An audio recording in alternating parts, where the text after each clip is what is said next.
Virtue is the source of value, the essence of true economy. Cultivating virtue is the work of the sage. Wealth arises from the discipline of complete self-regulation. A quiet mind and an uncontracted body is prerequisite to potency, which comes only from the source. Concentrate awareness like a laser, pierce through the ego's Truman Show, then true intelligence can flow. Let no limits halt expansion. Only then can one guard the realm. Guarding the Tao is the highest economics. Guard the Tao by disseminating insight.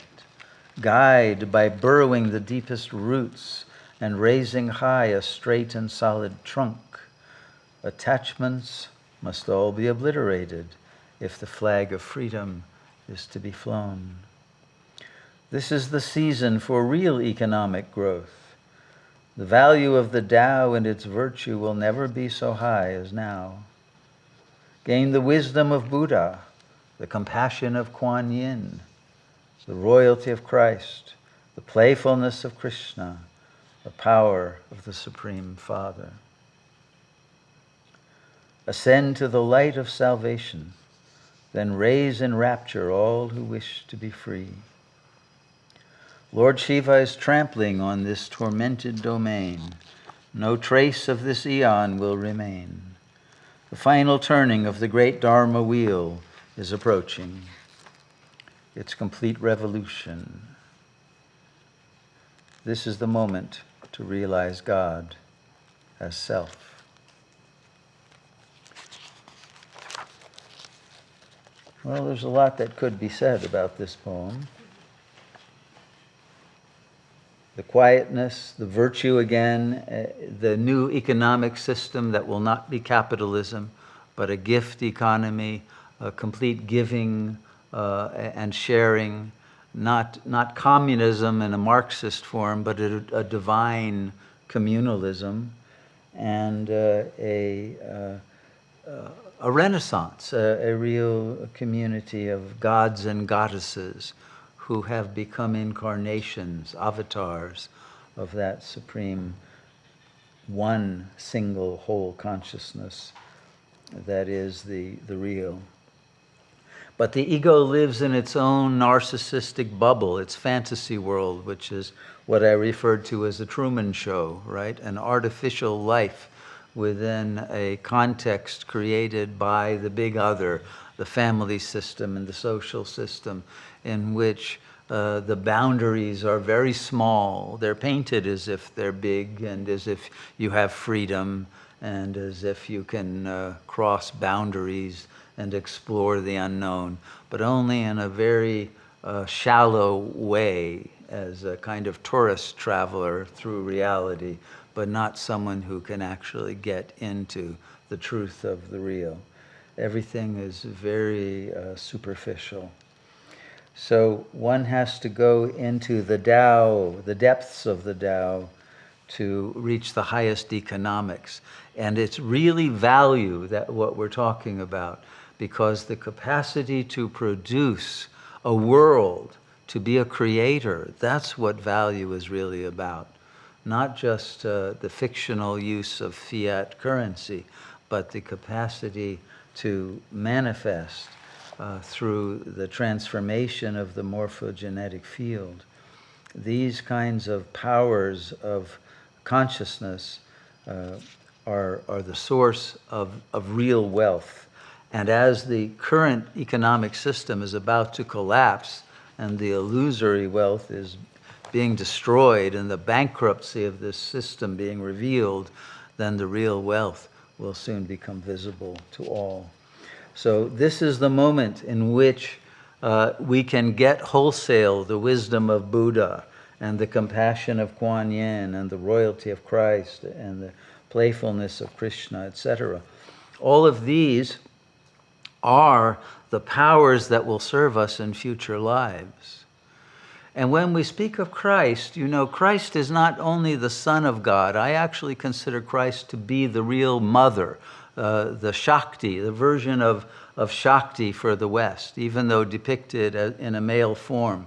But it's that form that comes from the transcendent into the immanent, and even the creation of the phenomenal plane, because Christ is referred to in esoteric Christianity as the Logos, which goes back to the original Word of God, right? Let there be light.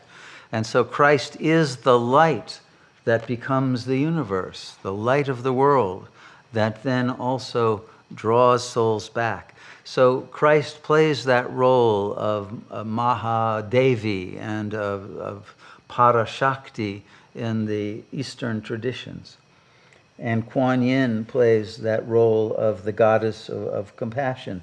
So and Krishna is, of course, also a very feminine Vaishnav figure who's into complete playfulness.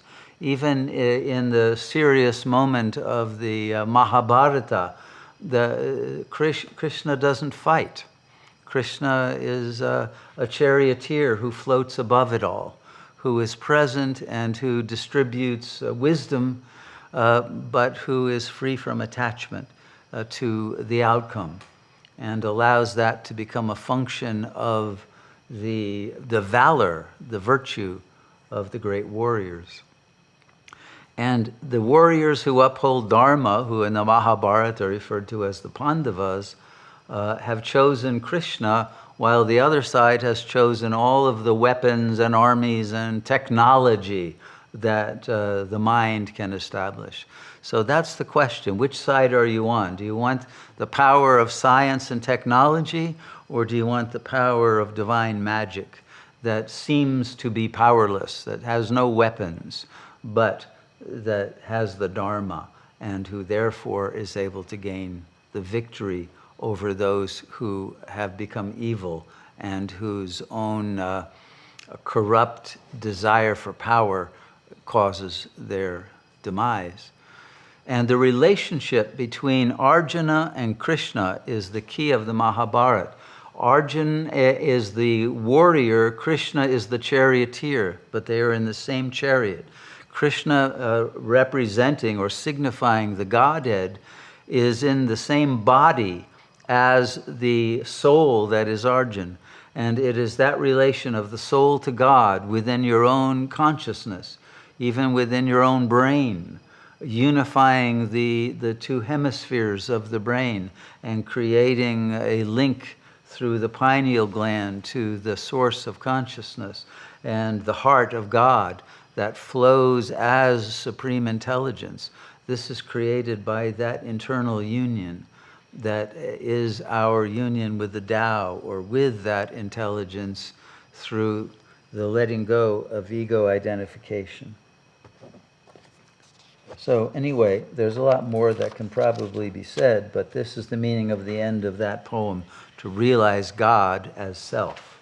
First, we have to know God and bring that realization of the presence of God into our own consciousness as not different. Then the final union in which God is not other than the self is finally achieved.